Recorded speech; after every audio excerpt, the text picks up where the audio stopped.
네, 일단 인터뷰는 여기까지 하면 될 것 같거든요. 네네. 저기 안에서 좀 이제 하시는 것 같아요. 네. 네, 고생하셨습니다. 아유, 감사합니다. 아니 박수 치려고.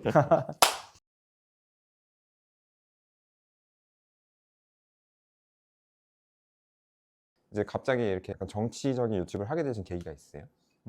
이렇게 말씀드리고 싶어요. 저는 그 전부터 간접적으로 정치적인 이야기는 계속했어요. 네. 부동산 투자자 아니면 뭐 주식 투자자, 뭐 재테크를 말하는 사람, 혹은 뭐 타인의 성장, 성공 이런 것들을 말하는 사람이 자본주의를 신뢰하지 않고 사회주의에 빠진다? 그건 직무유기고 거짓말쟁이라고 생각하거든요. 성장을 말하면서 좌파인 사람들은 자신의 모순과 싸워야 되는 거잖아요. 그럼 모순과 싸우는 것 자체가 싫었어요. 그래서 저는 좀 대놓고 정치적인 이야기도 같이 하던 편이었어요. 그러다가 이번에 이 시국이 생기고 나서 윤석열 대통령 계엄령이 끝나고 난 12월 4일 그 다음 날에 바로 막 목소리를 내기 시작했어요. 왜 윤석열 대통령이 이 계엄령을 했는지, 그리고 왜 계엄령이 아닌 계몽령인지, 그리고 이거는 정치적 싸움이 아니라 체제 전쟁이라는 거를 되게 강조하는 방송을 했어요. 그때 당시에는 윤석열 대통령 지지율이 뭐 어떤 여론조사 기관은 11%, 또 어떤 데는 17% 이렇게 10% 중반대일 때였어요. 제가 그때 그 발언을 하고 나서 구독자가 우수수 빠져나가고 막 사람들 구독 취소하고 막 강의 환불하겠다고 하고, 그런 상황에도 제가 그냥 눈치 보지 않고 목소리를 내야겠다라고 생각을 했어요. 왜냐면 이러다가 진짜 우리나라 끝난다. 저는 그 생각으로 구국의 일념으로 저도 목소리를 내기 시작했고, 많은 사람들이 이런 말을 해요. 뭐 언론사, 특히 뭐 제이모 방송국, 뭐 엠모 방송국, 우파 코인 탄다, 코인팔이다.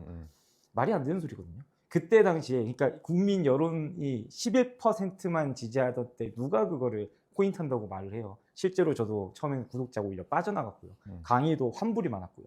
그랬는데 일주일, 2주일, 3주일 지났는데 구독자가 다시 회복을 하고 오히려 막 엄청나게 늘어나기 시작하는 거예요. 지금은 거의 2배 이상 늘어났거든요.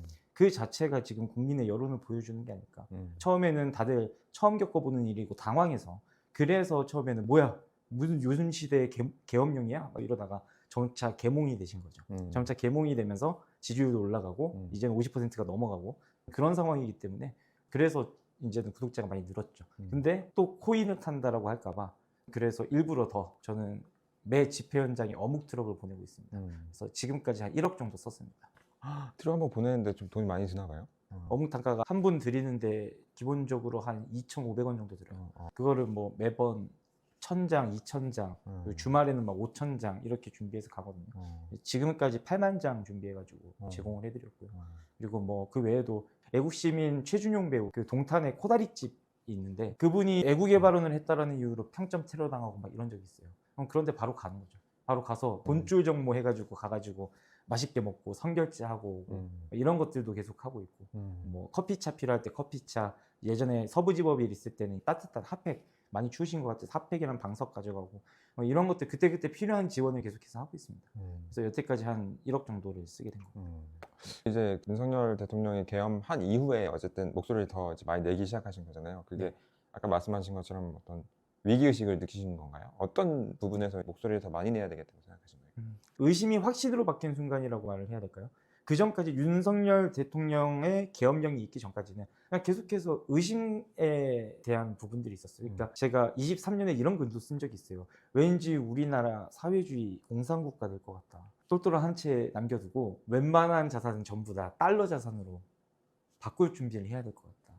약간 이런 이야기들을 저도 은연중에 했었거든요. 왜냐하면 그때는 뭔가 확신해서 말을 할 수는 없었지만 제가 느껴지는 게 이 나라가 점점 사회주의 국가가 되고 있다는 게, 특히 저는 부동산 쪽에 있다 보니까 많은 분들은 모르시겠지만 우리나라의 부동산 정책은요 중국보다 더합니다. 이미 사회주의화가 됐어요.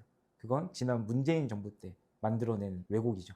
시장 왜곡이 그래서 생겨났고, 임대차 입법도 마찬가지로 중국보다 더합니다. 그리고 뭐 이런 부동산 정책뿐만이 아니라 의료보험 정책 제도 같은 경우에도 개혁이 반드시 필요하거든요.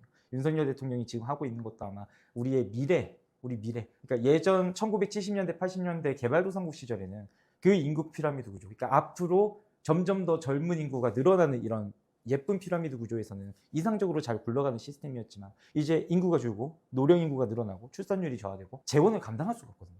그런 상황에서 의료보험 혜택은 계속 유지하려고 하게 되면 이건 말 그대로 사회주의 의료거든요. 그러니까 우리나라는 지금 교육, 급식, 의료, 부동산 이런 쪽에 이미 사회주의 국가가 되어 있어요. 많은 분들이 착각을 하고 있는 것 같아요. 이미 군데군데 사회주의가 들어가 있고, 그리고 우리나라는 이 자본주의를 자유시장 경제 자본주의 쪽에 가깝다기보다는 사회주의 쪽에 가까운 혼합자본주의라고 저희 나라 경제 체제를 말하거든요. 점점 더 심화되고 있는 게 보이는데 우리나라 점점 사회주의로 넘어가고 있는데, 근데 거기서 야 여기서 더 갔다가 진짜 공산화된다 하고 윤석열 대통령이 계몽령을 했다라고 저는 봅니다. 이번에 윤석열 대통령이 계엄령을 하고 나서 바로 또 그 근거와 자료들을 찾아보고 나서 100% 확신했죠. 아 맞구나, 내가 여태까지 느꼈던 게 맞구나, 이거 진짜 이대로 갔다가는 공산국가 되겠구나. 역사적으로 공산국가가 된 국가 중에 성공한 국가가 있습니까? 없습니다. 당연히 자본주의의 단점은 있죠. 빈부격차의 단점도 있을 거고. 하지만 공산국가는 더합니다. 네. 그러니까 대안이 없는 비판은 공허하다라고 저는 생각하거든요. 많은 분들이 자본주의에 불만을 품은, 혹은 자본주의에서 조금 밀려난 분들이 이를 부정하고 사회주의에 빠지는 경향이 있는데, 사실 사회주의는 대안이 될 수 없거든요. 네. 그래서 저는 이걸 어떻게든 막아야겠다. 왜? 저는 부동산 강사고 다른 사람들의 부의 여정을 돕는 사람이에요. 내 수강생들, 내 멤버들, 내 회원들이, 내 구독자들이 더 잘 살길 바라는 마음으로 하는 사람이잖아요. 고로 제 업을 걸고 저도 싸우는 겁니다. 상식과 싸우는 거고, 제 업을 걸고 싸우는 거고, 우리 국가를 위해 싸우는 거고, 내 자식과 내 사랑하는 수강생들이 더 잘 살길 바라는 마음으로 싸우는 겁니다. 네. 이번에 윤석열 대통령이 계엄을 하면서 더 그거를 느끼셨다고 하셨잖아요. 네, 맞습니다. 대통령이 얘기한 거는 뭐 반국가 세력을 처단하고 뭐 부정선거를 뭐 이렇게 뭐 알리고 뭐 이런 네, 맞습니다. 주장을 하셨는데, 네. 그럼 그런 거에 대해서는 공감을 하신 거예요? 저는 윤석열 대통령보다 더 세게 말할 수도 있습니다. 공감의 문제가 아니라 이건 팩트입니다. 두 가지를 말씀드리고 싶어요.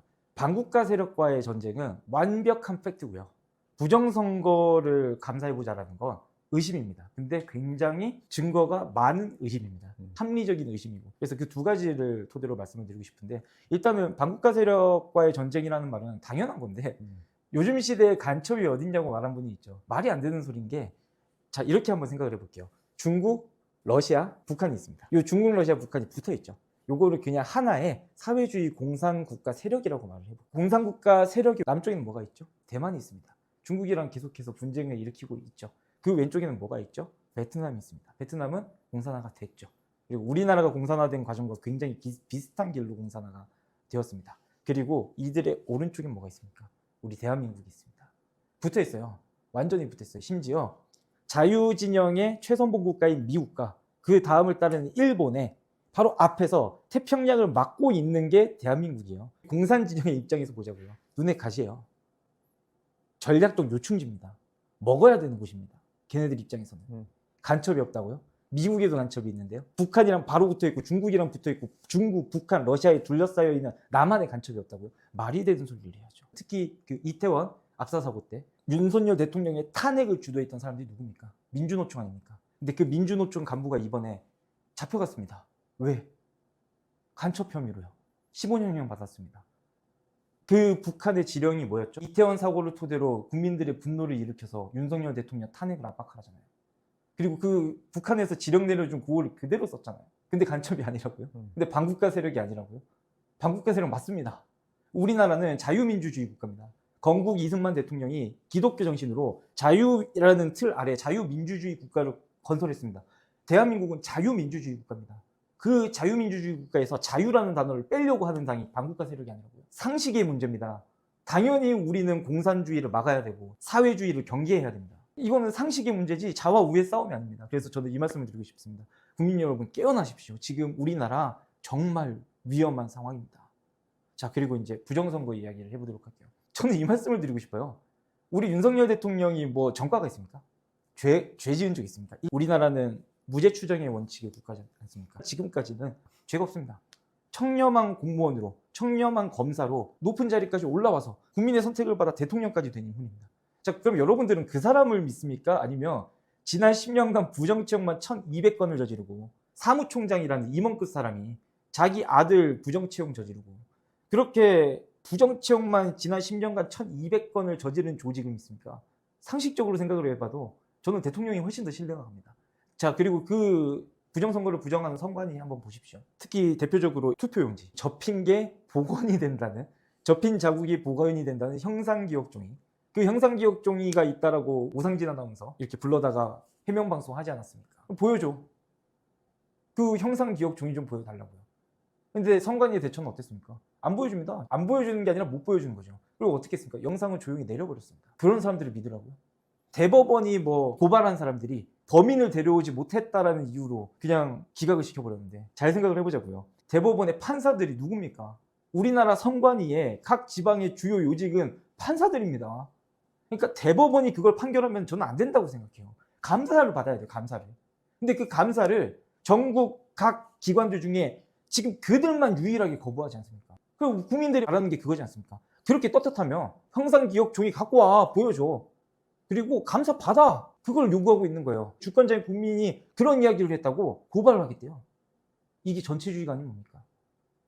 자, 여기서 저는 묻고 싶은 게 있습니다. 지금 저희 우파 진영들은 계속해서 보수라는 단어를 안 쓰고 우파라고 하고 애국 시민이라고 해요. 왜 그럴까요? 저는 진짜로 묻고 싶어요. 예전에 정말 진보적인 정신으로 이 사회를 조금 더 진보시키기 위해서 그렇게 애썼던 분들께 묻고 싶어요. 지금 그들이 진보적입니까? 카톡 검열하고 자신과 생각이 다르면 민주파출소니 뭐니 하면서 국민들을 겁박하고, 그게 진보입니까? 사회주의 공산주의의 끝은요, 결국 전체주의입니다. 지금 그들은 전체주의 세력이 되고 있습니다. 그걸 꼭 기억해 주셨으면 좋겠습니다. 보이셔가지고. 네. 죄송합니다. 네. 제가 너무 열정적. 네. 그럼 이제 그런 거를 알리기 위해서 대통령이 계엄령을 했다고 생각하시는 건가요? 네. 윤석열 대통령 임기 내에 이렇게 한번 개혁을 이뤄내지 않으면 다음번에는 대통령이 전과 사범인 그분이 되겠죠. 그러면은 대한민국이 끝난다고 생각을 합니다. 네, 그래서 그렇게 했다라고 생각을 하고요. 그리고 또 한 가지 더. 지금 대통령이 그거 말고는 할 수 있는 게 없었어요. 당연히 대통령도 이 계엄령 자체가 리스크가 있다는 걸 알았겠죠. 근데 오죽하면 이렇게 했을까를 좀 생각을 해봐야 되는 게, 그 전에 어떻게 했습니까? 대통령 특활비 전액 삭감, 검경 뭐 수사 전액 삭감, 그리고 대통령의 주요 사업들이 있지 않습니까? 청년들 지원하는 사업이라든지 군인 장병 처우 개선이라든지, 그리고 이번에 대왕고래 개발 프로젝트라든지 이런 거 거의 그냥 손발 꽁꽁 묶기에 거의 전액 삭감 가까이 그냥 가버리지 않았습니까? 대통령 아무것도 못하게 하고 있습니다. 저는 그 입법의 힘을 갖고 있는 지금 민주당에게 묻고 싶어요. 지금 그 입법의 권한으로 행정을 완전하게 마비시키고 있는데, 심지어 걔네들은 지금 사법기관까지 터치를 계속 한단 말이에요. 지금 삼권 분립이 완전히 존중받지 못하고 무너진 상황에서 지금 입법 독재가, 입법 내란이 지금 엄청나게 심하지 않습니까? 왜냐하면 국민의 혈세입니다. 국민의 혈세를 지들이 뭔데 대통령과의 기싸움과 정치적 전쟁의 도구로 사용합니까? 국가를 위한 전액 삭감이 아니지 않습니까? 이거는 그냥 대통령을 견제하기 위한 전액 삭감이죠. 대통령이 그럼 뭘 할 수 있습니까? 아무것도 못합니다. 국민에게 목소리를 내고 진실을 알리기 위한 정말 유일무이한 방법이어서 이걸 사용하지 않았나 싶고요. 마찬가지로 선관위를 조사하는 유일무이한 방법이기도 하기 때문에 그래서 계엄령을 선포를 한 거고, 그리고 제가 제 채널에 영상도 올렸는데 계엄군이 어떻게 했는지 아시지 않습니까? 뭐 다친 사람 있습니까? 없습니다. 응? 눈물을 흘린 사람이 있습니까? 아, 한 명 있습니다. 민주당 안기령이요. 총구 잡아 끌면서 놓으라고 지가 잡아 끌어놓고 놓으라고, 그래놓고 바로 어떻게 합니까? BBC 가서 질질 짜고 김어준 가서 질질 짜고 감정팔이, 완전히 이성이 마비된. 근데 이제 한쪽에서는 그런 거에 대해서 너무 극단주의적이다라는 표현도 하는데 거기에 대해서는 어떻게 생각하세요? 그러니까 요새 이런 말만 하면 다 극우라고 하잖아요. 그냥 다 극우래. 그래서 저는 요새 밀고 있는 게 뭐냐면 2025 극우 특급 칭찬, 합리적이고 이 나라를 생각하고 애국 정신이 투철하며 대대손손 번영할 만한 마인드를 가진 우수한 사람들을 요새는 극우라고 한다. 저는 요새 그렇게 생각하거든요. 자, 이렇게 말씀을 드리고 싶어요. 지금 자와 우의 싸움이 아니라 자유민주주의와 사회주의 공산 세력과의 싸움입니다. 이거를 분명히 구분할 필요가 있어요. 진보든 보수든 자유민주주의라는 틀 안에서 해야 되는데, 지금 우리나라의 그 좌파들은 진보가 아니에요. 다시 한번, 좌파, 사회주의 공산 세력 좌파입니다. 우리는 자유민주주의라는 틀 안에서 싸워야 돼요. 어떻게 보면 이 자유민주주의 틀 안에서 지금 애국을 외치는 사람들 있죠. 애국을 외치고 부정선거를 외치는 사람들은 보수라고 할 수 있어요. 자, 그리고 여기서 부정선거는 약간 좀 애매하게 생각을 하면 중도 우파스러운 사람들이 있죠. 그런 사람들이 지금 진보죠. 이거를 구분할 필요가 있어요. 극우요? 진짜 미국이랑 일본의 극우가 어떤지 아십니까? 알고나 말씀하세요. 알고나. 우리나라에는 극우가 없어요. 우파가 있을 뿐이죠. 근데 저는 이렇게 말씀을 드리고 싶어요. 우리나라도 항상 좀 뒤늦게 미국과 일본을 따라가는 경향이 강했습니다. 그래서 저는 그렇게 생각합니다. 이제 우리나라에 극우가 생길 겁니다. 우리보다 훨씬 더 강성한 사람들, 그런 사람들이 생길 거고요. 그리고 또 정치적 트렌드도 그렇게 가고 있죠. 미국에서 트럼프가 당선이 되고 상하원 전부 다 공화당이 싹쓸이한 것처럼 우리나라도 결국 그 기류가 넘어올 거라고 봅니다. 우리나라도 트럼프처럼 강성한 우파 진영의 리더가 지지를 받을 거라고 생각을 하고 있어요. 이미 그 낌새가 보이고 있죠. 김문수 장관. 이미 그렇게 바뀌고 있습니다. 극우요. 저희는 극우가 아닙니다. 저희는 우파고요. 조만간 이제 극우가 생길 겁니다. 이제 집회 현장도 많이 나가시고 하시잖아요. 어떤 분들은 양쪽의 대립이 심하니까 심리적인 내전이다 막 이런 표현도 하고 하는데 그런 거에도 좀 동의를 하시는 것 같아요. 지금 상황이 어떤 것 같으세요? 어느 정도로 뭐 대립이나 분열 같은 게 심각하다고 보세요? 아까도 말씀드렸던 건데 우크라이나 약한 국가죠. 러시아가 그냥 공격해버렸죠. 대만 쉽게 못 건드리죠. 반도체라는 힘을 갖고 있고 미국과 공조를 많이 하고 있는 국가라서. 그래서 계속 정치적인 싸움으로 하려고 하고 있었죠. 그래서 2000년대 초반에 대만은 선거 개혁을 했지 않습니까? 무조건 수개표에 당일투표 원칙으로 바꾸고 나서 중국 공산당 쪽, 그러니까 친중 세력이 완전히 몰락하지 않았습니까? 그렇게 견뎌낸 나라고. 자, 그리고 대한민국 강한 국가입니다. 대만이랑 닮았습니다. 미국과 경제적으로 공조도 많이 하고 있고 한미동맹 굳건하고요. 그리고 경제적 군사적으로 굉장히 강한 국가입니다. 그럼 어떻게 하겠습니까? 교육계와 정치계를 침투해서 사람들을 체제 선동을 하겠죠. 정교조가 그렇게 하지 않았습니까? 민주노총이 그렇게 하지 않았습니까? 교육계, 노동계, 정치계에 침투해서 점진적으로 사회주의화 시키는 거 베트남이 겪었던 일입니다. 우리나라 지금 그거 겪고 있고요. 맞습니다. 지금 체제 전쟁하고 있는 겁니다. 여태까지는 준비 기간이었다면 이제는 본격화가 됐다고 저는 말씀을 드리고 싶어요. 네. 그럼 대립이 격화되면서 그 전에 이제 서부지법에도 좀 안 좋은 일도 있고 했었잖아요. 그러면서 또 좀 더 우려하는 목소리들이 많은데 거기에는 어떻게 생각하세요? 일단 저도 폭력은 안 된다라고 주장하던 사람이고 저도 그때 서부지법에 그 어묵봉사로 갔었거든요. 네. 그러다가 이렇게 담을 넘으려고 하는 분이 있었어요. 그래서 그분께 그러시면 안 된다라고 저도 말을 하는 쪽이었는데 근데 저는 이렇게 말씀을 드리고 싶어요. 얼마나 답답하고 속이 타면 그래서 젊은 혈기에 그런 실수를 할 수 있다라고 봐요. 근데 전 또 그 와중에도 이 말을 하고 싶어요. 누가 다쳤습니까? 그래요. 벽 긁은 거, 창문 깬 거, 그건 잘못한 거 맞아요. 벌 받아야죠. 잘못이 맞죠. 잘못이 맞는데 저는 정청래 의원에게 꼭 말씀을 하고 싶습니다. 사람 발밑에다 폭탄 터뜨리셨잖아요. 네. 양심 있으세요? 광주시장님께 저는 여쭙고 싶어요. 사람 타고 있는 차에다가 불 지르셨잖아요. 양심 있으세요? 네? 아휴, 담 넘었다고 그걸 그런 식으로 선동을 하세요. 그래서 좀 어쨌든 우려하는 목소리가 있는데 뭐 그런 폭력이나 이런 거에 대해서 반대를 하지만 뭐 오죽하면 그랬겠냐 뭐 이런 입장이신 거죠. 그것도 맞고요. 네. 그리고 다시 그런 일이 생기면 안 된다고 봐요. 그래서 저희도 이제 어떻게 보면 조금 더 연륜이 있는 우파분들이 그런 것들은 잘 막아야죠.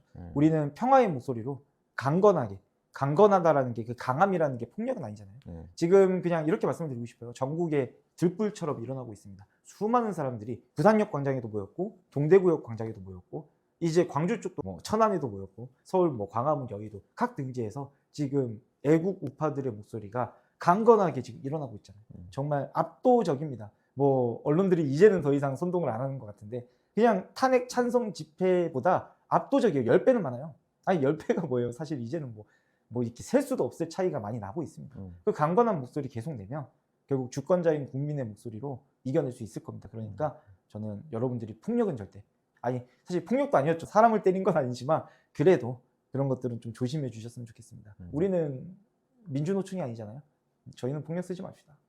그 이후에는 이제 어떻게 하실 생각이 계속 이런 메시지를 내시고 집회가 열리면 계속 참석하고 하실 생각이세요? 저는 계속 말하고 있는 건데 지금은 국가를 지키기 위해서 왜냐하면 이 국가를 지키지 못하면 결국 부국 대한민국을 지키지 못하면 개인의 부도 쓰잘데기가 없는 게 되기 때문에 가장 중요한 재테크를 하고 있다고 생각합니다. 대한민국을 지키는 거예요. 그래서 지금 하고 있는 거고요. 저는 이 일이 끝나면 다시 제 자리로 돌아가야죠. 저는 정치 유튜버가 될 생각은 없고요. 다만 컨텐츠의 방향성은 좀 달라질 것 같아요. 지금 정교조가 중심이 된 대한민국 교육은 자본주의를 가르치지 않아요. 경제를 가르치지 않아요. 그래서 저는 그런 것들을 좀 더 중점적으로 가르치고 경제와 역사 이 두 가지 틀에서 자유민주주의를 지키는데 목소리를 계속 내려고 합니다. 정치적인 이야기는 많이 안 할 가능성이 높아요. 아까 이제 체제 전쟁 같다고 하셨잖아요. 지금 네네. 상황이 그러면은 이제 상대편이라고 할까? 탄핵을 찬성하는 집회 어쨌든 계속 하고 있잖아요. 네. 뭐 이제 그런 분들이랑은 대화가 될 것 같으세요? 어떠세요? 이거는 타협의 문제가 아니고요. 상식의 문제고 저도 이 말씀을 드리고 싶어요. 그렇게 사회주의가 좋으시면 북한 가시면 됩니다. 안 말립니다. 안녕히 가십시오. 네, 안 말립니다. 가세요. 그냥. 본인들이 지금 보고 있는 그 앞에 있는 깃발들을 유심히 살펴보시길 바랍니다. 김일성주의자, 낙과 망치를 형상화한 깃발, 사회주의당을 형상화한 깃발, 지금 그런 깃발들이 흔들리고 있어요. 여러분들은 아닌 거 알아요. 여러분들은 조금 더 진보적인 마음으로 조금 더 어려운 사람들을 돕고 나눔을 신천하고 세상을 조금 더 따뜻하게 만드는 그런 좋은 마음을 가지고 처음에는 진보가 되신 거겠죠. 근데 지금 그들은 일단 진보가 아니고요. 그리고 한 가지 더 말씀을 드리자면 그들이 시간이 지나서 이제는 그들이 진짜 적폐가 되었고 이제 사회주의 공산 세력의 지령을 받는 간첩이 되었습니다. 그 리더들이 이끌고 있는 집회입니다. 여러분들은 아닌 거 압니다. 여러분들은 아닌 거 아는데 여러분들이 거기에 동조하고 있다는 건 동조가 된 것과 다름없지 않습니까? 그래서 본인에게 스스로 물어보시기 바랍니다. 자유민주주의 대한민국이 좋으시면 상식의 선으로 다시 돌아오시고요. 만약에 그게 정말로 좋으시면 사회주의가 좋으시면 북한 가시면 됩니다. 그러면 이제 탄핵 찬성하는 쪽은 선생님 생각하시기에 그런 이제 반국가 세력에 동조하는 적으로 규정을 할 수 있을까요? 적으로 규정하는 게 아니라 네. 적이 될 사람과 적이 안 될 사람으로 나뉘어진다고 보죠. 왜냐하면 거기는 진짜 간첩이 있거든요. 지금도 계속 잡혀가고 있거든요. 간첩이 있어요. 그 간첩은 당연히 적이죠. 우리나라의 주적은 누굽니까? 북한입니다. 간첩이 있다니까요. 당연한 거예요. 이걸 왜 물어보는 건지 저는 모르겠어요. 당연히 그들 중에는 적이 있어요. 그들은 적이에요. 근데 안타깝게 잘 몰라서 선동당한 분들도 있어요. 저는 그분들이 아직 돌아올 기회가 있다고 생각합니다. 그리고 한 분씩 지금 돌아오고 있습니다. 저희가 계속 강건한 목소리 낼 테니까요. 빨리 돌아와 주십시오. 그 저기 안에서 좀 이제 하시는 거 좀 네. 촬영드리겠습니다. 고생하셨습니다. 아유, 감사합니다. 아니 박수 치려고. 네, 아직 일이 안 끝났어요.